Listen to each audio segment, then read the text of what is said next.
Well, just about 6:14 here on your alert day. So we have an alert day in effect because of this dangerous cold that we are starting off the day with. We are waking up to the coldest air of the season. We also have this alert day in effect because those cold temperatures caused a refreeze overnight. So any areas of slush, of snow have really become frigid, solid ice at this point. And even those well-treated, well-cleared roads have the potential to see some of these icy patches. So this is just something we want to give you a heads up about before you head out. Don't let your guard down because the snow isn't falling, and just be careful out there. Take it slow. All clear on the radar here, but not for long. We are tracking the possibility for another round of snow. We'll take a look at that in just a moment here. Here's a look at those winds. So out of the northwest, 5 to 15 miles an hour. For the most part today, we're going to see these west winds 10 to 15, and that means that even though highs are going to be in the mid to upper 20s, it is only going to feel like the mid to upper teens. So you can just go ahead and subtract 10 degrees to the actual temperature to give you a better idea of what it's going to feel like. This is what it feels like to start the day. 7 degrees in Baltimore. We do have some feel like temperatures in the teens. That's some nice improvement here. So feeling like 13 for our friends in Hagerstown, 16 in Frederick, 14 there in Westminster, 7 in Salisbury.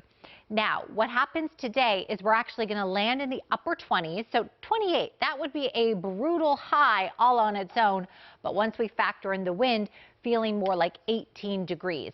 And then tonight, we're back down into the teens, but the difference for tonight is because those winds are going to kind of start to lose their grip on us, it's not going to be as brutally cold. It's still going to be very, very cold, but I don't think it's going to feel like the low single digits like some of you are feeling this morning.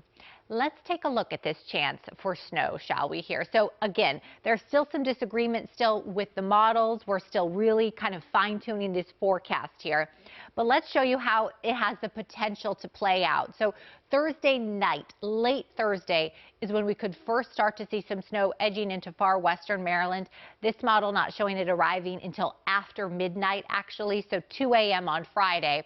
And then it spreads towards central Maryland, towards Baltimore, just in time for the Friday morning commute. So depending on how early you leave, you may miss it, but certainly by Friday evening, it is going to be a tough situation. We're talking about widespread snow through the afternoon on Friday, and then actually not clearing out of here until late Friday night. So obviously that would have impact you maybe Friday morning, if not Friday evening, and then certainly for the weekend. Speaking of the weekend, of course, we'll have that Ravens forecast in just a sec. Let's get right over to Angela, though, with First Alert Traffic. Hello, Angela.